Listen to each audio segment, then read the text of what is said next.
परमात्म प्रभु नित्य हैं, शाश्वत हैं, इस दृश्य जगत में इच्छा अनुसार प्रकट होते हैं और फिर स्वधाम पधार जाते हैं। सुनो कथा चैनल आपका अभिनंदन करता है। कृपया हमारे चैनल को सब्सक्राइब करें ताकि हम आपके लिए और वीडियो भी ला सकें। अगर वीडियो पसंद आए तो लाइक का बटन दबाना ना भूलें। आइए अब चलते हैं वीडियो की ओर। प्रभु का स्वरूप सच्चित आनंद स्वरूप है।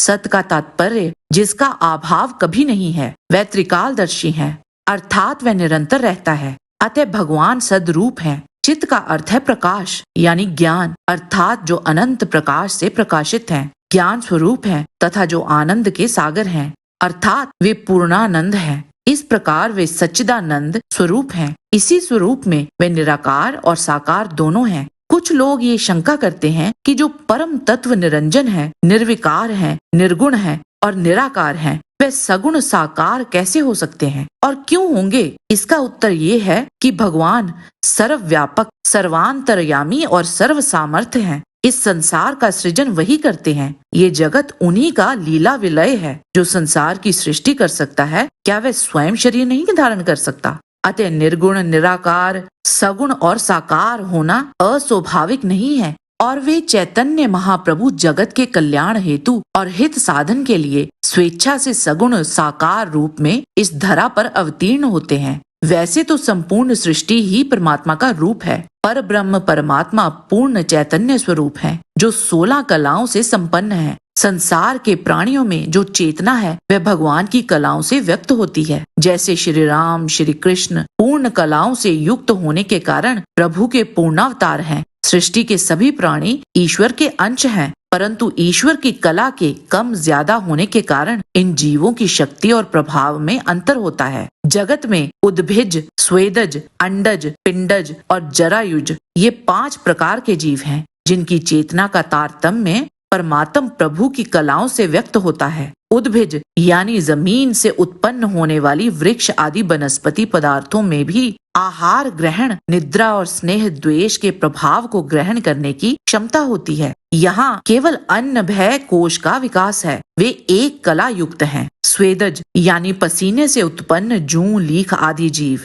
जिनमें प्राणमय कोश का भी विकास है, अर्थात वे सक्रिय जीव हैं। वे 2 कला से युक्त हैं। इसी प्रकार अंडज यानी अंडे से उत्पन्न होने वाले पक्षी, सर्प आदि 3 कला से युक्त हैं, जिनमें मनोमय कोश का भी विकास है। ये अंडज प्राणी संकल्प विकल्प भी करते हैं। पिंडजों में विज्ञानमय कोश भी प्रकट होता है। ये प्राणी बुद्धि का उपयोग करते देखे जाते हैं। अतः इनमें 4 कला का विकास कहा जाता है। जरायुज प्राणी केवल मनुष्य हैं, जिनमें आनंदमय कोश भी विकसित है। केवल मनुष्य ही अपना आनंद हास्य आदि के द्वारा व्यक्त कर सकता है और बिना दैहिक चेष्टा के आनंद का अनुभव कर सकता है। अन्य प्राणियों में ये चेष्टा नहीं होती। वे या तो शांत रहेंगे या दैहिक चेष्टा से अपना आनंद व्यक्त करेंगे। मानव योनि कर्म योनि है। इसी योनि में जीव अपने शुभ अशुभ कर्मों के अनुसार पाप पुण्य का भागी बनता है। अन्य जितनी भी योनियां हैं वे भोग योनियां हैं। इन योनियों में जीव केवल भोग भोगता है। बुद्धि, भावना और प्रतिभा का तारतम्य मनुष्य में ही रहता है।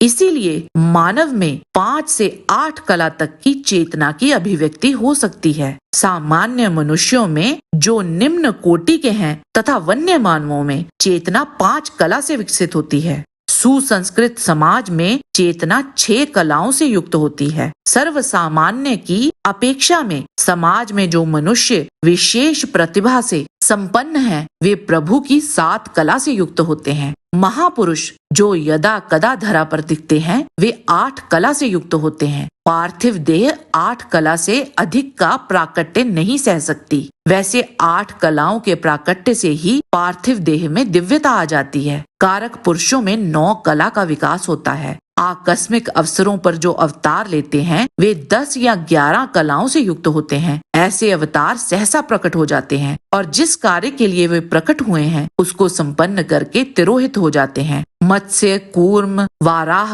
नरसिंह आदि तथा भक्तों को दर्शन देने के लिए जो अवतार होते हैं वे इसी प्रकार के अवतार हैं। 9 कला का विकास दिव्य देह में ही हो पाता है और 10 या 11 कला यहाँ प्रकट हो जाएं, वहाँ तो पंचभूत का लेश मात्र भी नहीं रह पाता। वहाँ स्थूल सूक्ष्म देह का भेद नहीं होता, वह चिन्मय वपु होता है, अर्थात उनका आकार जब चाहे जैसा बदल सकता है। जैसे भगवान वामन विराट हो गए। इन दिव्य देहों में वस्त्राभरण, आयुध आदि दिव्य ही होते हैं। 11 कला से ऊपर होने पर प्रभु पूर्णावतार के रूप में प्रकट होते हैं। श्री राम और श्री कृष्ण पूर्णावतार ही थे। अवतारों की कई कोटि हैं, जैसे अंशांशावतार, अंशावतार, आवेशावतार, कलावतार, नित्यावतार, युगावतार आदि। मरीचि आदि ऋषि अंशांशावतार हैं। ब्रह्मा जी, नारद जी आदि अंशावतार हैं। परशुराम जी, पृथु आदि आवेशावतार हैं तथा कपिल, वामन और वाराह प्रभृति कलावतार हैं। इनमें कुछ नित्यावतार हैं। प्रत्येक युग में कल्प में वे होते हैं। जैसे ब्रह्मा जी सृष्टि जब होगी प्रारंभ में प्रकट होंगे और सृष्टि पर्यंत रहेंगे। कुछ युगावतार हैं जो निश्चित युगों में ही होते हैं। वास्तव में सृष्टि के संपूर्ण जीव परमात्मा के ही अंशा रूप में अवतरित हैं। प्रभु की कला के आधार पर इनकी शक्ति, प्रभाव और क्षमता में अंतर होता है। अल्प कला से युक्त जीव सामान्य होते हैं। स्वयं प्रभु का अवतरण विशेष कलाओं से युक्त होता है। अब प्रश्न ये उठता है कि भगवान के अवतार का प्रधान प्रयोजन क्या है? तो भगवान स्वयं कहते हैं, परित्राणाय साधुनाम विनाशाय च दुष्कृताम धर्म संस्थापनार्थाय संभवामि युगे युगे। अर्थात साधु पुरुषों का उद्धार करने के लिए, पाप कर्म करने वाले का विनाश करने के लिए मैं युग युग में प्रकट हुआ करता हूँ। ओम नमो नारायण वासुदेवाय नमः। आज के वीडियो में बस इतना ही। हमें पूरी उम्मीद है कि आपको आज का वीडियो बहुत पसंद आया होगा। इसे लाइक और चैनल को सब्सक्राइब अवश्य करें। हम आपके आभारी होंगे। किसी भी प्रकार की त्रुटि के लिए आप सबसे क्षमा याचना के साथ निवेदन है कि परमपिता परमात्मा को मन में धारण करें और बोले, वैदिक सनातन धर्म की सदा ही जय।